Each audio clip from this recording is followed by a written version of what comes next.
Jaya Jaya Sri Caitanya Jaya Nityananda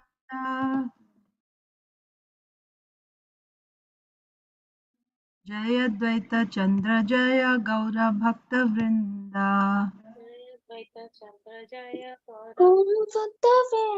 Jaya Jaya Sri Caitanya Jaya Nityananda Jaya Jaya Shri Chaitanya Jaya Nityananda Jaya Dvaita Chandra Jaya Gaura Bhakta Vrinda Jaya Dvaita Chandra Jaya Gaura Bhakta Vrinda Jaya Jaya Sri Caitanya Jaya Nityananda Jaya Jaya Shri Chaitanya Jaya Nityananda Jaya Dvaita Chandra Jaya Gaura Bhakta Vrinda Jaya Jaya Shri Chaitanya Jaya Gaura Bhakta Vrinda Sri Chaitanya Charitamrita ki jai. Srila Krishnadas Kaviraj Goswami ki jai. Srila Prabhupada ki jai. Samaveta Gaur Bhakta Vrind ki jai.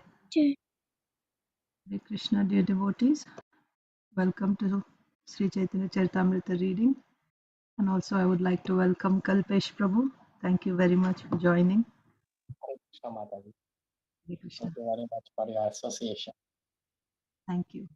Hare Krishna.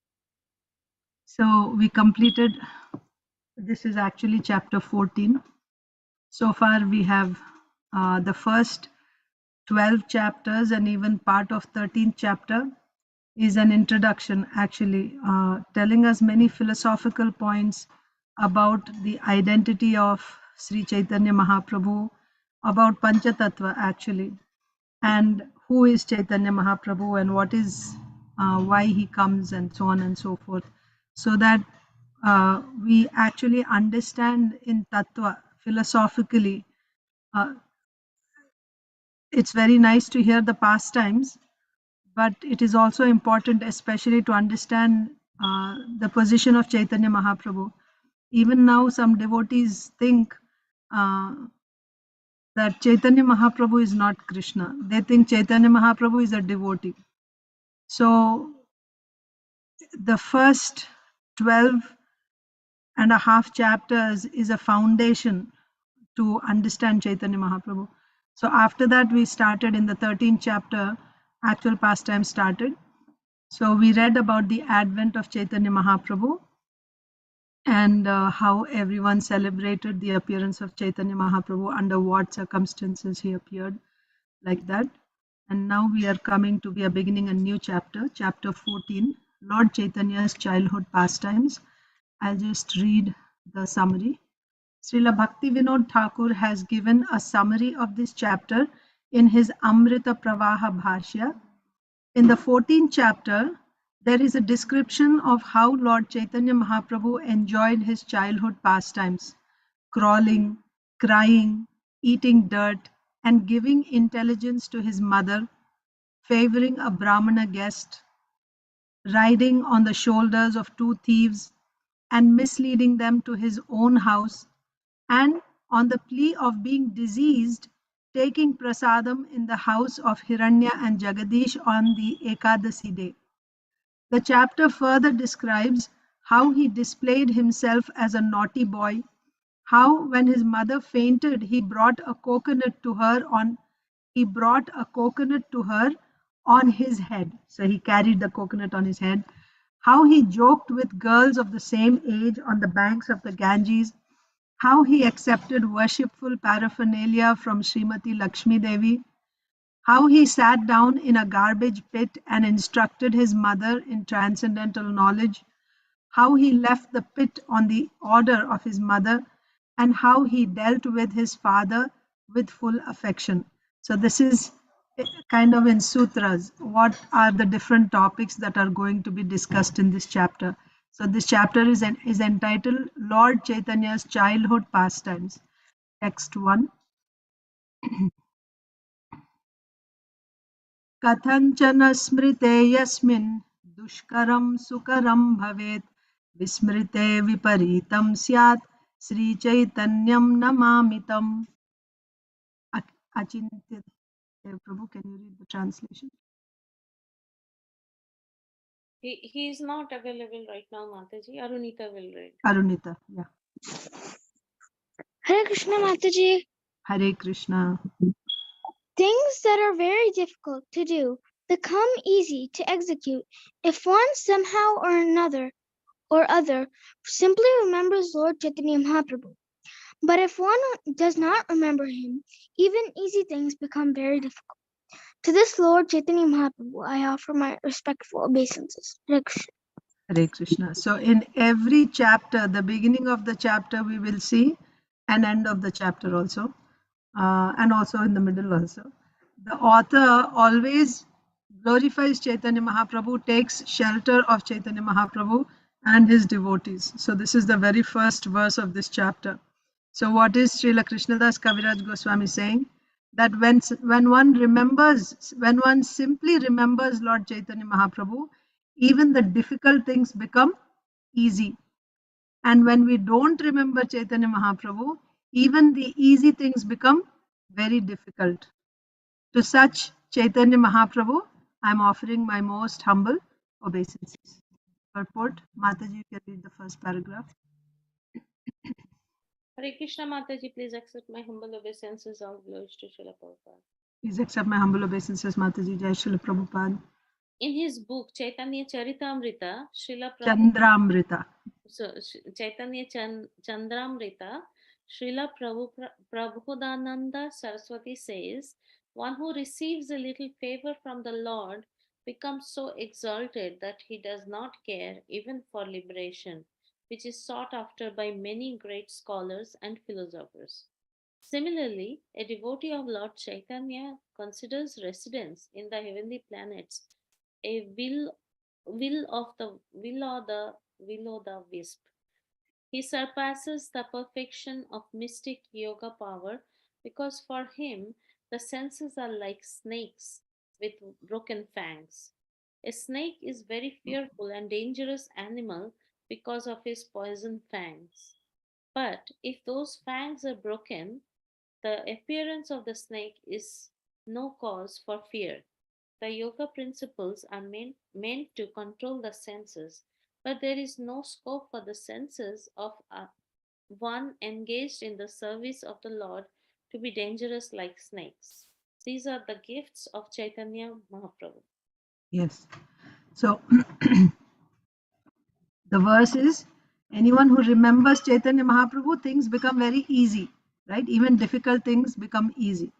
So in that context, Srila Prabhupada is saying, in Chaitanya Chandramrita, which is written by Srila Prabodhananda Saraswati.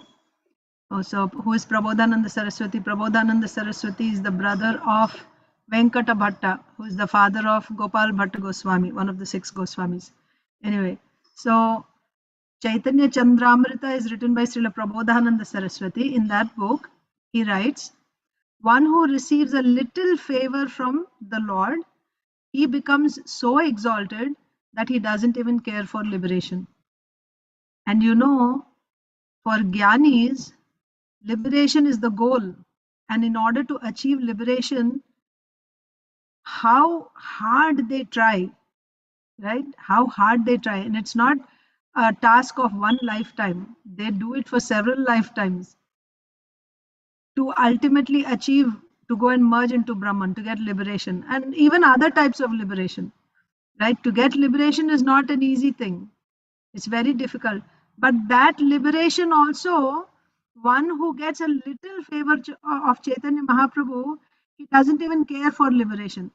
Moksha Lagutakrit, right? Moksha Lagutakrit means moksha looks very insignificant to a devotee who's actually tasting bhava in Krishna consciousness. Bhava means you're getting a relationship with the Lord. So one who gets a relationship with the Lord, for him, moksha is insignificant. He doesn't even care for that. So who gets this bhava? One who gets a little favor of Chaitanya Mahaprabhu, such a devotee, very little favor of Chaitanya Mahaprabhu, he doesn't care for liberation, which is sought after by great scholars. That's one point. Also, then if he doesn't care for liberation, then will he care for heavenly planets, which is still part of this material world? He will consider them will o' the wisp. Will o' the wisp means like Akasha Pushpa, What is Akasha Pushpa? Flower in the sky. Do you ever see flowers growing in the sky? We don't see. So when someone says flower in the sky, what do you think? It's just an imagination. It doesn't exist. It's not reality. So will-o'-the-wisp is like that. Something which doesn't exist. It's just your imagination. So people want to go to the heavenly planets and become happy there, right? But becoming happy going to the heavenly planets is will-o'-the-wisp, because what is the end result of that? Again, you have to come. Kshine punya martya lokam vishanti. You come back to this material world only. So that is why a devotee of Chaitanya Mahaprabhu doesn't care for liberation. He doesn't care for heavenly planets. And also, he surpasses the perfection of mystic yoga power. So those who follow this Ashtanga yoga system, they have to follow various stages. So the idea is, now my mind is absorbed in sense gratification. My mind is running after sense objects. So the yogic process is to pull the mind away from sense objects, to pull it away and then focus that attention on whatever it is that you want to achieve. So if you want Brahman realization, then you will focus on Brahman like that. Or if you want to worship Lord Narayan, then you would focus like that. But nevertheless, Ashtanga Yoga process is to pull your mind away from these things. And what is the nature of the mind in the conditioned state? It's always running towards sense objects. So you have to pull it away. It's going there and you have to pull it back. That is the yogic process. But somebody who receives mercy of Chaitanya Mahaprabhu, who is a devotee of Chaitanya Mahaprabhu, he surpasses the perfection of mystic yogic power. That means someone, after perfecting the yogic process, whatever he achieves, a devotee, without having to go through that difficult process, he automatically surpasses that state. Why? Because for him, the senses, he doesn't fear the senses. Whereas a yogi fears his senses. He has to keep the senses under control because they'll go away again towards sense objects. But a devotee, for him, he doesn't have to worry. When his senses are engaged in the service of the Lord, then he doesn't have to fear that the senses will run after. Like, Vishaya vinivartante niraharasya dehinaha rasavarjam rasopyasya param drishtva nivartate. Now the senses are getting a higher engagement. They're getting a higher taste. Then this sense enjoyment looks so insignificant. His mind won't even go because he's getting a higher taste in bhakti. So the senses that are engaged in devotional service are normally the senses are compared to a snake, right? If you don't keep the snake, if you're not alert, the snake can bite you, and that means death. Death to what? Death to my spiritual life. So I have to keep the senses under control. But for a devotee, because the senses are engaged in the service of the Lord naturally, the senses may still be snakes, but they are snakes whose poisonous fangs are broken. What fear do we have of a snake if its poison fangs are broken? What can such a snake do to us? That is the position of a devotee of Chaitanya Mahaprabhu. A snake is a very fearful and dangerous animal because of his poison fangs. But if these fangs are broken, the appearance of a snake is no cause for fear. So, a devotee of Chaitanya Mahaprabhu does not fear that the senses will go after sense objects. He does not aspire for heavenly planets and he doesn't care for liberation. The yoga principles are meant to control the senses, but there is no scope for the senses of one engaged in the service of the Lord to be dangerous like snakes. These are the gifts of Sri Chaitanya Mahaprabhu. If we simply follow the simple process given by Chaitanya Mahaprabhu, then there is no danger. You don't have to worry about the senses. Okay, so next is Achintadev Prabhu there, or should I go to Chatterjee Prabhu? Yeah, Mataji, go ahead. Yeah, Chatterjee Prabhu. Hare Krishna Mataji, Dandavat Pranam, all gurus to Srila Prabhupada. Dandavat Pranam Prabhuji, Jai Srila Prabhupada. The Hari Bhakta Vilas confirms that difficult things become easy to understand if one remembers Sri Chaitanya Mahaprabhu, and easy things become very difficult to understand if one forgets him. We actually see that even those who are very great scientists in the eyes of the general public cannot understand the very simple idea that life comes from life, because they do not have the mercy of Chaitanya Mahaprabhu. They defend the false understanding that life comes from matter. Although they cannot prove that this is a fact, modern civilization, therefore, progressing on the basis of this false scientific theory, is simply creating problems to be solved by the so-called scientists. Hare Krishna. Hare Krishna. Thank you, Prabhuji. So this statement that Srila Krishnadas Kaviraj Goswami said, that when you remember Chaitanya Mahaprabhu, even difficult things become easy, and when you don't remember him, even easy things become difficult.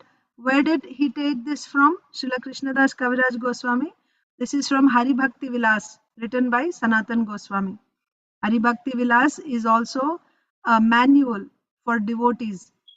So Hari Bhakti Vilas gives us all the samskaras that are to be followed by the devotees, and while we are in these material bodies, how to carry out our duties in this world, which will not go against.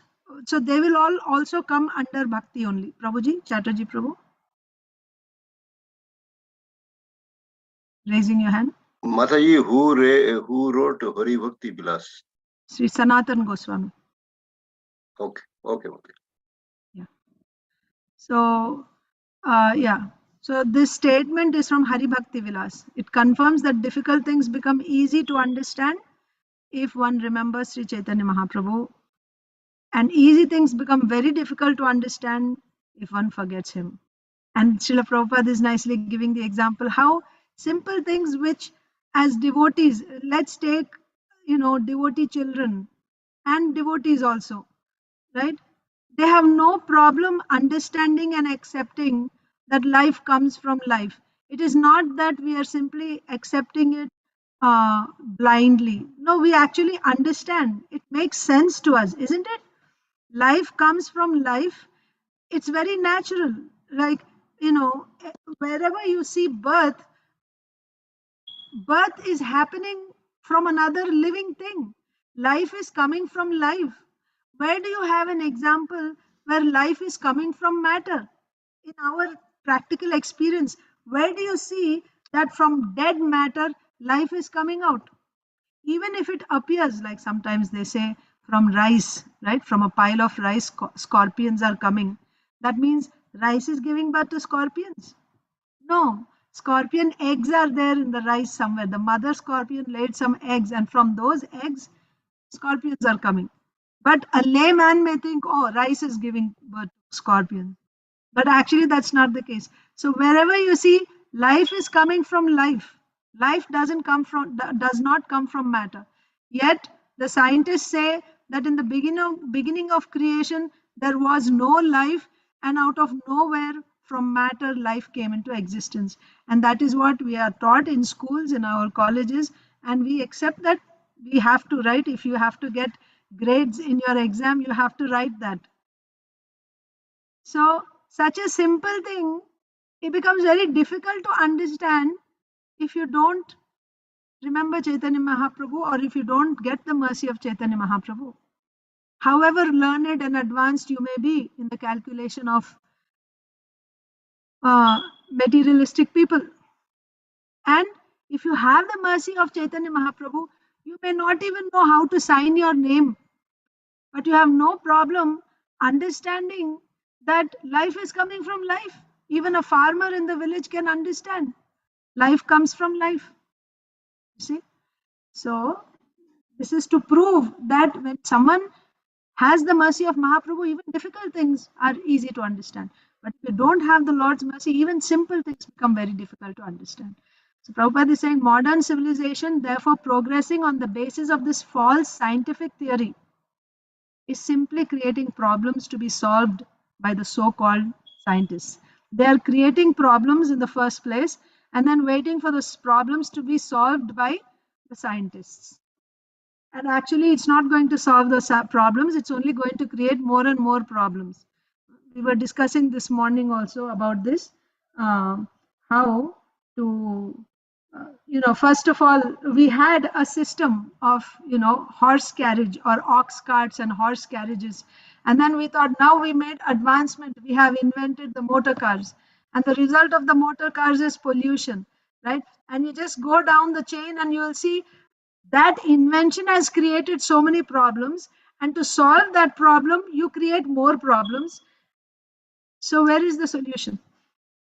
So modern civilization progressing on the basis of this false scientific theory is simply creating problems and waiting for the problems to be solved by the scientists. And those problems are only going to create further problems. We are not going to become free from problems. If we take God out of the picture, we won't get any solution to the problems. Okay, next paragraph. Isha.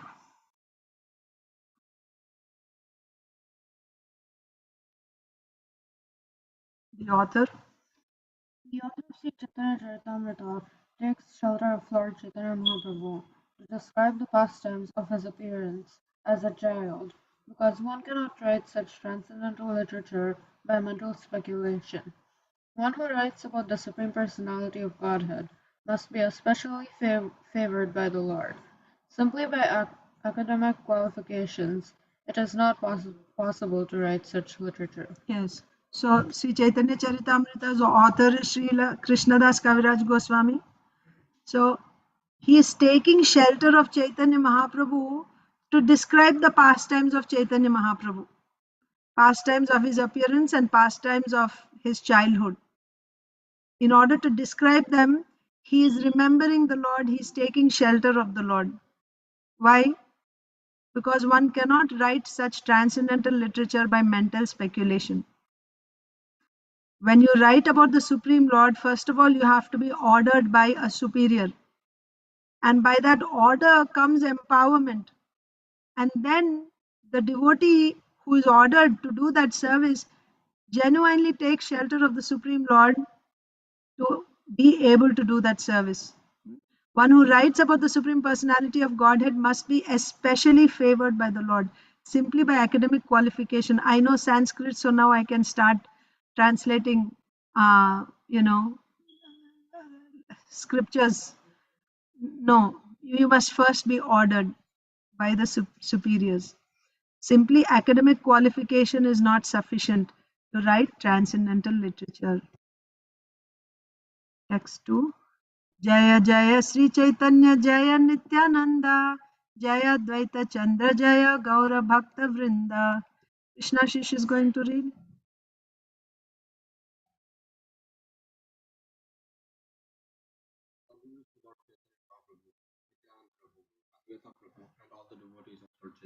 Yes, so Srila Krishnadas Kaviraj Goswami is not only glorifying Chaitanya Mahaprabhu but the Panchatattva, all the devotees of the Lord. Prabhura Kohila Ei Janma Leela Sutra Yashodanandana Yaiche Hoila Sachi Putra. Madhava. I have thus described in brief that the advent of Chaitanya Mahaprabhu, who appeared as the son of Mother Sati, exactly as Krishna appearing as the son of Mother Yasoda. Yeah, so we completed that. We have discussed about the appearance of Chaitanya Mahaprabhu, and the appearance of Mahaprabhu from Sachi Devi is just like Krishna's appearance from Yashodamai. Purport, Rasapriya. Srila Narottam Das Thakur confirms the statement that now Lord Krishna, the son of Mother Yasoda, has appeared again as Lord Chaitanya Mahaprabhu, becoming the son of Mother Sati. Rajendra Nandana Jai, Sachi Sutta Hoila Sei, Balarama Hoila Nitai. The son of Sati is none other than the son of Mother Yasoda and Nanda Maharaj. And eternal Prabhu is the same Balaram. Yes. Again, this is just a confirmation. Every time you see when Srila Krishnadas Kaviraj Goswami makes a statement, he will substantiate it from the Shastra. So Krishnadas Kaviraj Goswami said that Chaitanya Mahaprabhu's appearing from Sachi Mata is just like Krishna's appearing from Yashodamai. How am I saying this? This is there in Srila Narottam Das Thakur's song. He says, Vrajendra Nandana Jai Sachi Sutta Hoilo Sei, Balaram Hoila Nitai. So who is Krishna? Chaitanya Mahaprabhu, the son of Sachi, is none other than the son of Mother Yashoda and Nanda Maharaj. Vrajendra Nandana. Vrajendra is Rajendra means the king of Raja is Nanda Maharaj. So Nandana, Rajendra Nandana means the son of Nanda Maharaj. That same son of Nanda Maharaj is now Sachi Mata's son, Sachi Sutta. And Balaram is now Nitai, like that. संक्षेपे कोहिला जन्म लीला अनुक्रम एबे कोहि बाल्य लीला सूत्रेर गणना. Okay, so now Kalpesh Prabhu, can you read? Hare Krishna Mataji. Yes. I have already briefly spoken about the pastimes of his birth in chronological order. Now I shall give a synopsis of his childhood pastimes. Yes. So this is another style we see always in Chaitanya Mahaprabhu's pastimes by his authors. Before actually, so for example, Chaitanya Charitamrita is divided into three parts: Adi Lila, Madhya Lila, and Antya Lila. Similarly, Chaitanya Bhagavat also has three parts: Adi Khanda, Madhya Khanda, and Antya Khanda. So before beginning a particular section, they give all the pastimes in a sutra form, what all are going to be discussed, like a table of contents, and then they go into the details. So the birth is taken as one part that has been explained. Now, Srila Krishnadas Kaviraj Goswami is saying, I have already described the pastimes of the birth of Lord Chaitanya Mahaprabhu in chronological order, what happened first and then what happened, like that, about the birth. Now I will give a synopsis, right? I will give in sutra form, I'm going to tell you about his childhood pastimes. Vande Chaitanya Krishnasya Balya Leela Manoharam Laukikim Apitam Isha Cheshtaya Valitantaram. Nilambari Mataji, can you read the translation? Hare Krishna Mataji Pranam. Jai Srila Prabhupada. Jai Srila Prabhupada. Let me offer my respectful obeisances unto the childhood pastimes of Lord Sri Chaitanya Mahaprabhu, who is Lord Krishna himself. Although such pastimes appear exactly like those of an ordinary child, they should be understood as various pastimes of the Supreme Personality of Godhead. Yeah. Mataji. So, yeah. So let me offer my respectful obeisances unto the childhood pastimes. Now, offering obeisances to the Supreme Lord, but let me offer obeisances to the childhood pastimes of the Supreme Personality of Godhead, because the Lord is absolute. Just as we say, the Lord and his name is non-different, isn't it? When we chant the name of the Lord and his name, the Lord is personally present. When we are chanting the name, that is the Lord. Similarly, Nama, Rupa, Guna, and Leela. So his guna, his qualities are non-different from him. His form is non-different from him. And similarly, his leelas are non-different from him. So just as we offer obeisances to the Lord, Srila Krishnadas Kaviraj Goswami is offering obeisances to the childhood pastimes of Sri Chaitanya Mahaprabhu, who is Lord Krishna himself. Although such pastimes appear exactly like those of an ordinary child, they appear like an ordinary child, but he's not an ordinary child, right? They should be understood as various pastimes of the Supreme Personality of Godhead. Yes. So this we should always remember when we hear the pastimes of the Lord. It may appear like an ordinary child who is going and stealing from neighbors' homes, or you know, what else? He's lying, like that. But we should understand he's not an ordinary child. He's the Supreme Personality of Godhead. Priyanka Mataji, can you read the purport? Hare Krishna Mataji. Yes. Please accept my humble obeisances, Mataji. Jai Shri Prabhupada. Please accept my obeisances, Mataji. Jai Shri Prabhupada. Yeah. Go ahead. In the Bhagavad Gita 9.11, the statement is confirmed as follows. Avjananti ma mudha manushim tanumashritam param bhavam ajananto mama bhuta maheshwaram. Fools deride me when I descend in the human form. They do not know my transcendental nature and my supreme dominion over all that be.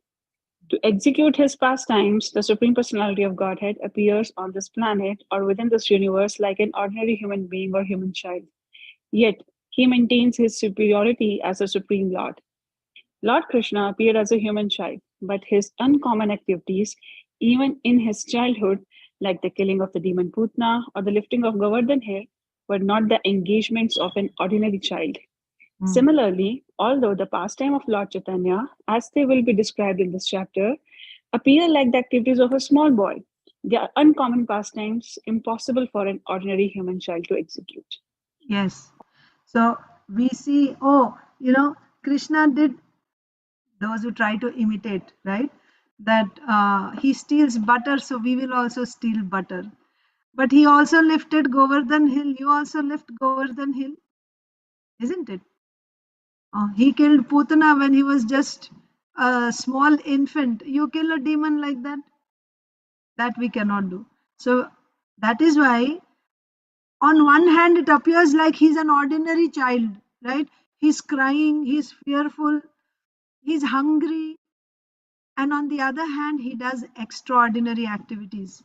So even those activities which appear to be ordinary actually are not ordinary. They're all transcendental. That is the point. Avajananti mam mudha manushim tanumashritam param bhavam ajananto mama bhuta maheshwaram. What is my position?